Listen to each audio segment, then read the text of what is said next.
You know, there's this old story about a man who finds a talking frog. Oh, yeah. Oh, I And think I've heard this one. this frog promises him riches and a family, the whole fairy tale thing, if he just kisses her. Okay.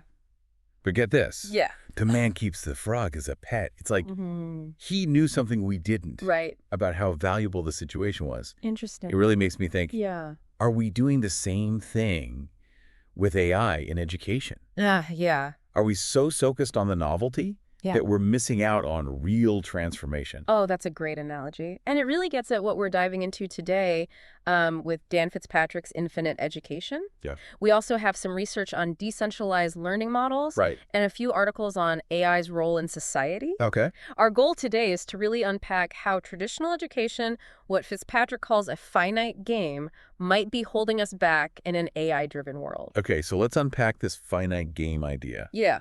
The book uses chess as an example. Right. And I get that there's a clear winner and loser in chess, Mm-hmm. but how does that relate to school? Well, think about it this way.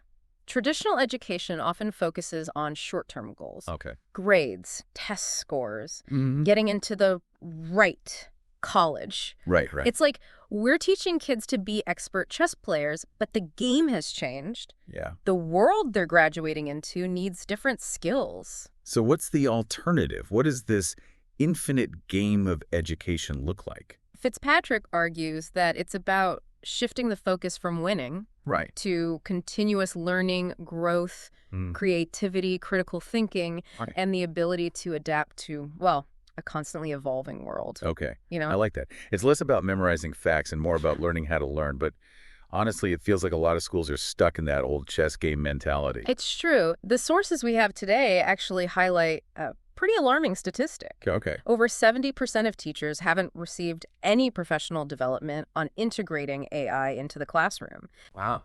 At the same time, the skills gap in the job market is widening. Yeah. Employers are saying they need problem solvers, collaborators, communicators, not just people who can, regurgitate information. Right. So how do we bridge that gap? Yeah. The book mentions this model called city schools, Yeah. and it sounds pretty radical. City schools is a fascinating example of what an infinite education model could look like in practice. Okay.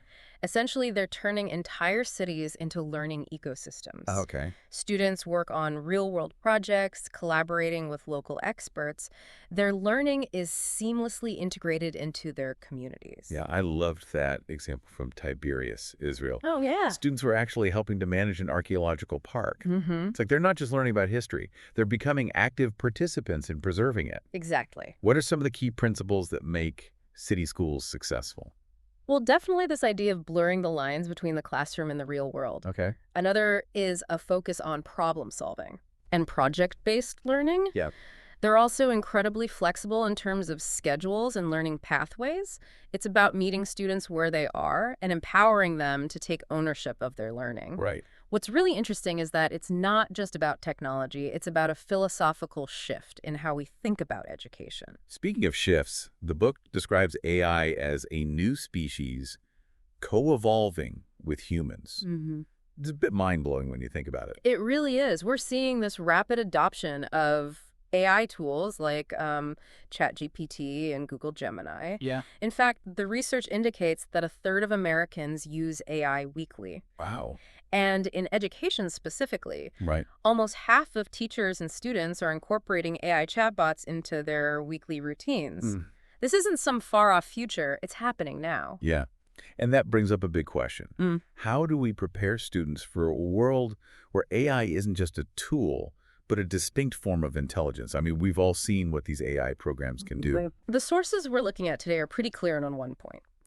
Simply training students for tasks AI can't do yet is a short-sighted strategy. Right. What AI can't do today, it might master tomorrow. Right. So this whole humans of the gaps approach is a dead end. Yeah. We need to be thinking bigger, more about the uniquely human skills AI can't replicate. But what does that actually look like? What should we be teaching? One of the most powerful takeaways from Infinite Education is this idea of shifting the focus from what our children can do to who they can be. It's Mhm. about nurturing their empathy, their creativity, their critical thinking skills, the qualities that make them uniquely human. And ultimately, their ability to create value, right? Right. The book talks about how in an AI-driven world, Yes. those who offer value will thrive. Right. It even mentions this framework called Ikigai as a potential compass for helping students find their purpose. Ikigai is fascinating. It's Yeah, a Japanese concept that roughly translates to reason for being. It's about finding that sweet spot where your passions, skills, what the world needs, and what you can be paid for right. all intersect. So it's not just about finding a job, it's Oh. about finding a calling. Yeah. And it's incredible that there are schools like Colegio Ikigai in Mexico Yeah. actually incorporating this framework. It's a powerful example of how we can help students discover their unique contribution to the world, Right. even in an AI-driven landscape. Yeah. And it really connects to another thought-provoking point from the book, the hidden curriculum that exists in so many schools. Okay, this hidden curriculum concept is fascinating, Yeah. but it also makes you wonder if we're unintentionally perpetuating some harmful ideas. Mm-hmm. What did Fitzpatrick say about that? Well, he outlines 7 lessons that traditional education often teaches, Okay. even if unintentionally. Yeah. These include things like confusion, Mhm. class position, indifference, Right. emotional dependency, Wow. intellectual dependence, Yeah. provisional self-esteem, and one that's particularly relevant today, surveillance. Wow, those are pretty heavy. Yeah. It's like instead of empowering students, we're suddenly teaching them to conform, Right. to accept their place, Yeah. to not question authority. Yeah. How do we break free from this hidden curriculum? Yeah, that's a good question. What's the antidote? That's where things get really interesting. The book proposes a reframing of these 7 lessons, Okay. turning them into something positive and empowering. So instead of confusion, we cultivate connection. Right. Instead of class position, we champion individuality. Okay. Instead of indifference, we foster curiosity, Got it. and so on. So it's not about throwing the baby out with the bathwater. It's about taking these existing structures and infusing them with a new purpose, a purpose that aligns with the needs of an AI-driven world. Mm. But how do we actually put that into practice? Well, there are schools already experimenting with new models, and we'll dive into some concrete examples in a bit. We'll also explore specific frameworks and strategies that you can use to drive innovation in your own school. And we'll even talk about how to build influence and navigate the inevitable resistance to change that comes with any big shift. This is why I love these deep dives. We're not just exploring ideas in the abstract. We're equipping you with the tools to actually make a difference. Exactly. And that's what's so exciting about this topic. We're not just talking about the future of education. We're talking about the future of humanity in an AI-driven world. Okay, before we jump ahead, let's take a closer look at some of those schools that are already pushing the boundaries. Yeah. What can we learn from their experiences? One trend we're seeing is this move towards decentralization in Yeah. education. It's happening across all sorts of sectors, Yeah. from finance to healthcare. Mm-hmm. Education is no exception. So it's like that old saying, don't put all your eggs in one basket. Yeah, exactly. We're seeing a shift away from these big centralized institutions Right, towards more distributed models. exactly. And the sources we have highlight some really interesting examples. Okay. One is Source Schools, Mm-hmm. a fully online school that prioritizes personalized learning Okay. and real-world problem solving. Hmm. Their curriculum is flexible. Yes. Students progress based on competency rather than seat time, All right. and they can really tailor their experience to their own passions and goals. It sounds like a mix of homeschooling and traditional school, Yeah. but with a heavy dose of technology and a focus on individual needs. Right. You mentioned that it represents a philosophical shift, too. Uh-huh. What did you mean by that? Well, the founder of Source Schools, Garrett Smiley, Okay. argues that technology is just a tool. Okay. The real change is moving away from this one-size-fits-all approach to education Right. and recognizing that every student learns differently. I can definitely see the appeal of that. What about Daisy's Tutor? That was such a cool story about how AI can be used to personalize learning Right. on a really individual level. It is. It shows how AI can empower parents to take control of their children's education. Right. Remember, it's the story of a dad who used ChatGPT to create an AI tutor specifically for his daughter, Daisy, Oh, yeah. who was struggling with math.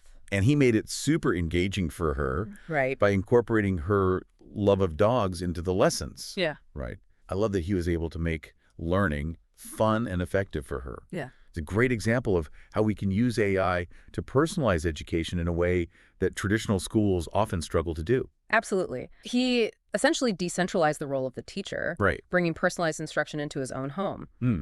But this raises some important questions. Yeah. How do we ensure equitable access to these kinds of tools and resources? Right. How do we make sure that AI is used to support teachers, Yeah. not replace them? Those are really important considerations. It seems like navigating this new landscape requires a different kind of thinking. Mm-hmm. The book makes a distinction between planning and strategy, Yes. and it seems especially relevant here. That's a crucial point. Right. Traditional planning is often about maintaining the status quo, Right. weaponizing existing systems. Right. But strategy, especially in an AI-driven world, is about shaping the future. It's about anticipating change Right. and making bold choices to navigate it. So it's not just about doing things better. Right. It's about doing different things altogether. Exactly. It's about moving from a finite mindset to an infinite one. Exactly. And infinite education offers a helpful framework for this. Govindarjan's three-box solution. Okay. It encourages organizations to think about innovation Yeah. in three distinct boxes. I'm all about frameworks. Okay. So break it down for me. What are these 3 boxes all about? Okay, so box one is all about managing the present. Hmm. It's about optimizing your existing systems, Right. making things more efficient Mm-hmm. and effective. Okay. In a school setting, this might look like using AI to personalize learning, automate administrative tasks, or provide real-time feedback to students. So it's about making the most of what you're already doing. Yes. But what about box 2? Box two is where things get interesting. Okay. It's about letting go of the past, abandoning outdated practices that no longer serve us, Mm-hmm. even if they were successful in the past. Yeah. This can be tough, especially in education, Right. where tradition holds a lot of weight. I can imagine. It's like that saying, we've always done it this way. Exactly. But if we're clinging to the past, Yeah, we might miss out on the future. exactly. And that brings us to box three, which is all about creating the future. Okay. This is where we dream big, experiment with new ideas, Mm-hmm. and develop entirely new models of education that are fit for an AI-driven world. So it's about envisioning a future where AI isn't just a tool, but a catalyst Right. for a fundamental reimagining of what education can be. Precisely. And infinite education suggests forming what it calls an accelerator group Okay. to drive this kind of transformative change. Okay, an accelerator group. Mhm. What is that exactly? Who are these people? It's a small, diverse team of internal and external stakeholders Okay. who are passionate about innovation Right. and willing to challenge the status quo. Okay. This group could include teachers, administrators, students, parents, Mhm. community members, tech experts, even futurists. So it's about bringing together a variety of voices and perspectives to shake things up and spark new ideas. Exactly. Okay. This accelerator group acts as a catalyst for change, Mhm. coming up with new approaches, experimenting, Uh-huh. and building support for innovation throughout the school. Got it. But before they dive into solutions, Yeah. infinite education emphasizes the importance of scoping the landscape. So it's like taking stock of where you are. Yeah. Before you start mapping out your route. Precisely. Right. Scoping the landscape means carefully assessing the school's current reality, its AI readiness, its strengths and weaknesses, Okay. any potential red flags. Got it. You need to understand where you are Yeah. before you can figure out where you want to go. Makes sense. How do you suggest schools go about this scoping process? The book suggests some really practical activities. One is touchpoint mapping, Well- where you identify all the interactions between the school and its stakeholders, from the application process all the way through to graduation and beyond. It's like creating a customer journey map, but for education. I like that. It's about seeing the school experience through the eyes of everyone involved. Exactly. Okay. By mapping out these touch points, Yeah. you can pinpoint areas where AI could make things better for everyone. Okay. For example, AI could personalize communication with parents, streamline admissions, provide tailored support to students who are struggling. It's about using AI to make the school more responsive, efficient, Right. and student-centered. Precisely. And speaking of student-centered, Yeah. infinite education also highlights the importance of understanding your school's core competencies, Yeah. its unique strengths and capabilities. So it's like figuring out what makes your school special, Yeah. what it does better than anyone else. Exactly.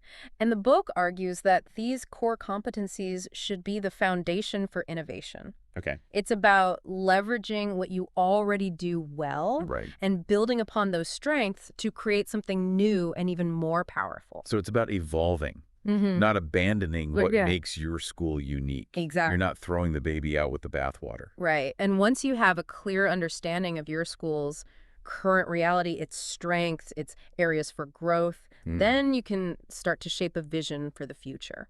So how do you go from understanding where you are Yeah. to envisioning where you want to be? That seems like a big leap. Well, Infinite Education suggests using a tool called speculative design Okay. to help bridge that gap. Okay, I've heard of speculative design in other contexts, but I'm not sure how it applies to education.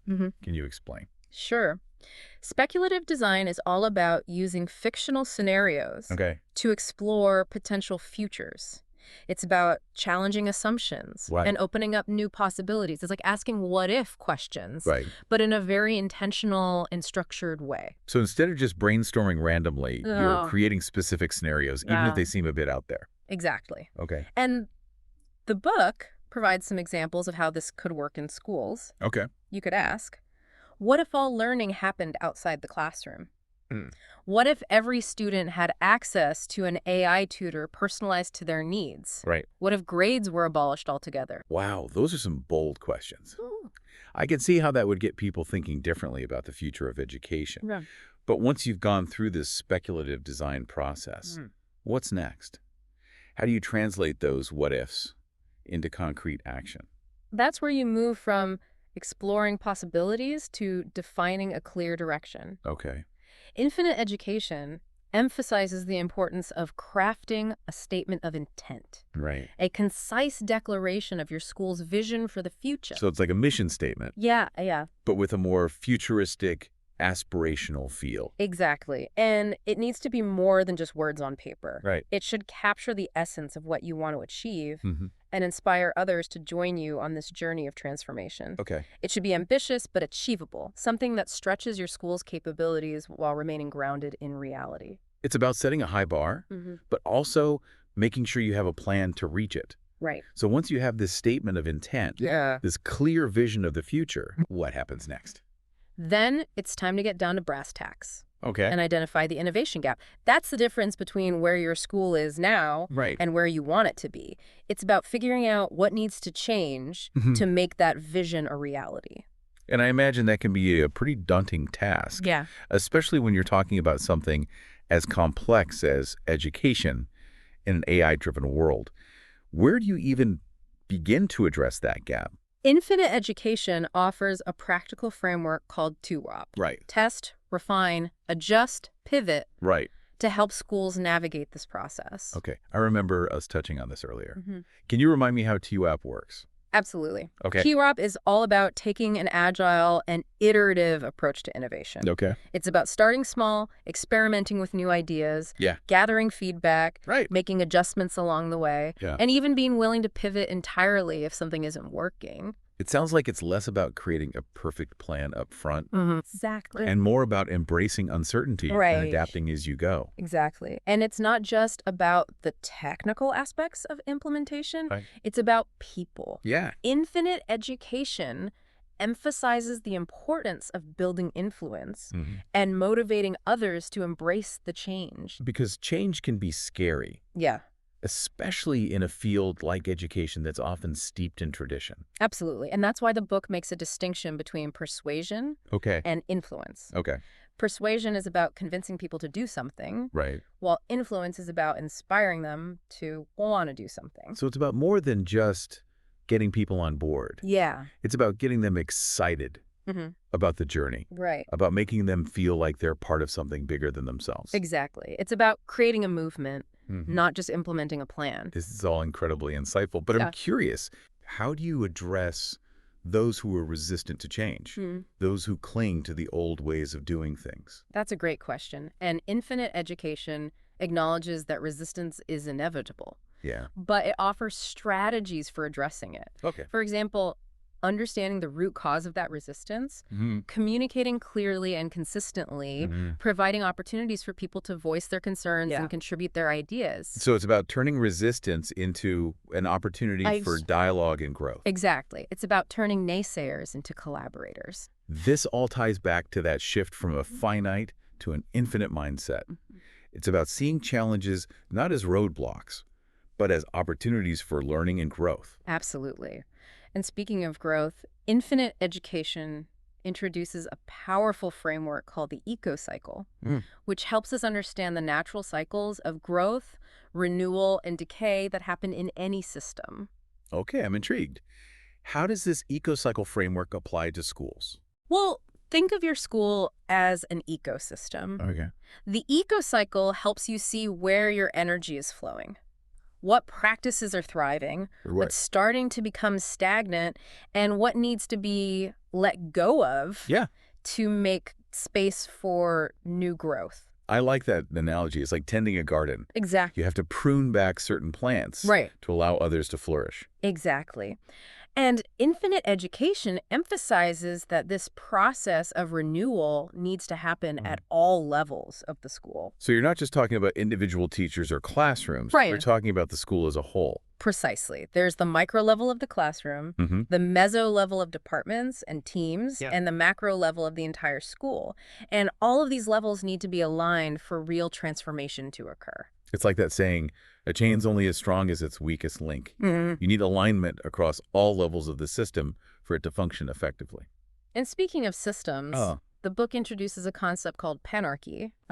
Which helps us understand how these different levels of a system interact and influence each other. Panarchy. Yeah. That's a new one for me. It's a bit of a mouthful, but essentially it's about recognizing the interconnectedness of everything. Changes at one level can have ripple effects throughout the entire system. So it's not just about implementing change at the top and hoping it trickles down. It's about understanding how change can emerge organically from any level of the school. Exactly. And that's where the idea of core competencies comes back into play. Right, those unique strengths that make your school stand out. But how do core competencies relate to this idea of panarchy? Well, by identifying and leveraging your core competencies, you can create a foundation for sustainable innovation. These competencies, combined with a deep understanding of how different levels of the school interact, can help you create a more responsive and resilient system. So it's not just about adopting the latest technology or implementing the newest fad. It's about building on your existing strengths and creating a culture of innovation that permeates the entire school. Exactly. And speaking of culture, let's address a common misconception about organizational change. You often hear people say, culture eats strategy for breakfast, suggesting that culture is the most important factor in driving change. I've definitely heard that one before. But infinite education seems to challenge that assumption. It does. The book makes a compelling case for why strategy actually comes first. Okay, I'm intrigued. Why does strategy need to precede culture? Think about it this way. Culture is a reflection of an organization's values, beliefs, and behaviors. And those values, beliefs, and behaviors are shaped by the organization's strategy. So culture isn't something you create in a vacuum. It's a product of the direction you choose, the goals you set, the actions you take. Precisely. Culture is the soil in which the seeds of strategy are planted. And the book provides a great real-world example of this with Microsoft's turnaround under Satya Nadella. He completely shifted the company's strategy. Moving away from a focus on Windows and towards cloud computing and mobile devices. Exactly. And that strategic shift required a cultural transformation as well. He had to create a culture that was more collaborative, innovative, and customer-centric to support his new strategic vision. So he didn't start by trying to change the culture. He started by defining a clear strategy. And then he built a culture that could execute that strategy. Precisely. And infinite education argues that this principle applies to schools as well. If you want to create a culture of innovation, you need to start with a clear and compelling strategy that defines where you want to go, and how you plan to get there. It's about leading with purpose, not just with good intentions. Exactly. And that's what we'll explore further in the next part of our deep dive. We'll Yeah. get into some specific strategies and tactics for Yeah. implementing these ideas in your school. All right, so we've explored these big ideas, the examples, frameworks. Mm-hmm. How do we actually put all this into practice? Like, where do we start? Well, Infinite Education provides a really helpful roadmap, to bring these concepts to life in your school. Okay. Remember, it all starts with scoping the landscape, taking a deep dive into your school's current reality. Right, like we talked about, understanding where you are before you map out where you want to go. Yeah. But it's more than just glancing around, right? What are some specific schools should look at during this phase? It's about asking tough questions. Like, does your leadership team understand AI and its impact on education? Have you identified challenges AI could help you address? Is your school's infrastructure ready for implementation? And do you have a professional development plan for your staff to, learn how to use AI effectively? Those are some really important considerations. It's not just about buying the shiniest new AI tool. Right. It's about making sure you're prepared to use it in a way that benefits students and teachers. Exactly. But sometimes those big picture questions can feel overwhelming. Yeah. Are there any practical tools or exercises that schools can use to make this more manageable? Absolutely. One tool that Infinite Education suggests is a stakeholder survey. Okay. Get feedback from teachers, students, parents, administrators, everyone. Right. Find out what their perceptions of AI are, how comfortable they feel with it, Mm-hmm. and what ideas they have. I love that. It's about bringing everyone to the table Yeah. and making sure all voices are heard. It reminds me of human-centered design. Exactly. They have to start by understanding the needs of the people you're designing for. Exactly. And another useful exercise is touchpoint mapping. Right. Remember, it's about identifying all those points of interaction between the school and its stakeholders, from the first inquiry to enrollment, the student's journey, and even after graduation. It's like creating a map Yeah. of the entire school experience. But why is this so important? What insights can we gain? Well, by mapping these touch points, you can pinpoint areas where AI could improve the experience for everyone. Okay. For example, AI could personalize communication with parents, streamline admissions, or provide tailored support to students who are struggling. You might even discover touch points that are redundant or not serving their purpose anymore. So it's about using AI to make the school more efficient, responsive, and student-centered. It's not about replacing humans with robots. It's about augmenting human capabilities and creating a better experience for everyone. That's exactly right. Yeah. And as you're scoping the landscape, Infinite Education reminds us to pay attention to our strengths, those core competencies that set us apart. Right, those superpowers we talked about. Yeah.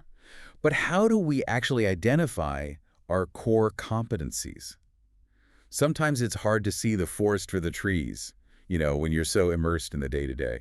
One approach is to gather your accelerator group or even a broader group and just brainstorm. Right, yeah. Ask yourselves, what are we great at? What do we do better than anyone else? What makes our school special? I like that.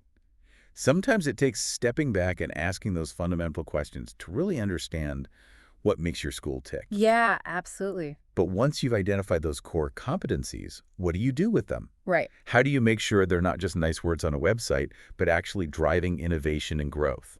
That's where strategy comes in. Infinite Education argues that your core competencies should be the foundation for your innovation strategy. It's about leveraging what you're already good at and building upon those strengths. So it's not about abandoning tradition. Right. Evolving it. It's about using those strengths as a springboard for something new and innovative. But sometimes that can be easier said than done. How do we make sure those core competencies are driving change, not just gathering dust on a shelf? Well, once you understand where you are and what you're good at, the next step is to shape your vision for the future. Right. Remember, we talked about using speculative design, creating those what-if scenarios to challenge assumptions and explore new possibilities. Yes, I love that approach. Yeah. Because it encourages you to think outside the box Yeah. and imagine a future that's radically different from the present. But once you've gone through that brainstorming process and generated all these ideas, how do you decide what to focus on?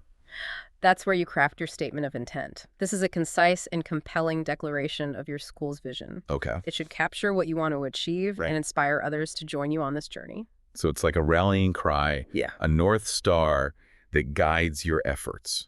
and keeps everyone moving in the same direction. But how do you make sure it's more than just words? Right. How do you translate that vision into action? That's where you have to identify the innovation gap, the difference between where you are now and where you want to be. It's about taking an honest look and acknowledging the changes that need to happen to achieve your vision. And that can be a pretty daunting process. It can be. It can feel like a huge chasm between where you are and where you want to be. Yes. So how do you bridge that gap? How do you break this down into manageable steps? Infinite Education offers that practical framework we talked about, TRAP. Test, refine, adjust, pivot. Remember, it's about an agile and iterative approach to innovation. Right. It's about starting small, experimenting, gathering feedback, and adapting. Sure. You're not creating the perfect plan from the start. You're embracing uncertainty. Aging. You're learning as you go. Exactly. And that requires a certain mindset. Infinite Education emphasizes cultivating a growth mindset, seeing challenges as opportunities for learning. It's about reframing failure as a necessary part of the process. Yes. If you're not failing, you're probably not pushing hard enough. But that can be tough in education where there's so much pressure to get things right. It's true. But the most innovative schools are the ones willing to take risks, to experiment, and to learn from their mistakes. Right. They create a culture where it's safe to fail as long as you learn. So it's not just about the technology or the frameworks, it's about the people. It is. It's about creating a culture that embraces innovation and encourages everyone to be a part of it. Absolutely. And Infinite Education provides some really insightful guidance on how to build that culture. Yeah. It emphasizes clear communication, consistent messaging, and opportunities for collaboration. Right. It's not enough to tell people what to do. You have to inspire them to want to be part of the change. Yes. It ties back to the distinction between persuasion and influence. It's about empowering people. Exactly. And that requires strong leadership. Leaders who articulate a vision, build trust, and inspire action, they need to be comfortable with ambiguity, open to new ideas, and willing to challenge the status quo. This has been incredible. We've covered so much, from philosophy to practical strategies for innovation in this AI world. What are some key takeaways you hope our listeners will walk away with? Well, first, I hope they understand the difference between finite and infinite games and how that applies to education. Right. We're preparing students for a world that's constantly changing, so we need to move beyond short-term goals. We have to equip them with the skills and mindsets they need. I completely agree. And AI isn't just a tool. It's going to reshape our world, including education. We can't ignore it or try to force it into existing structures. Yeah. We need to rethink our approach from the ground up. Absolutely. And that requires us to challenge our assumptions, embrace possibilities, and experiment. There's no one solution, so we need to find what works for our schools. And most importantly, we need to remember this is about the students. We want to create a future where they're empowered to thrive and use their talents to make a positive impact, even in a world increasingly shaped by AI. Well said. And I think that's a great place to wrap up our deep dive. We've covered a lot today, but this is just the beginning of the conversation. Exactly. This is an ongoing journey, and we encourage our listeners to continue exploring these ideas, connect with others who are passionate, and start taking action, no matter how small. Yeah. Remember, even small changes can have a ripple effect. And together, we can create a future where education empowers all learners. Thank you so much for joining us on this deep dive into infinite education in an AI-driven world. We hope it sparked new ideas and inspired you to embrace the possibilities of this exciting new era. Until next time, keep learning, keep growing, and keep innovating.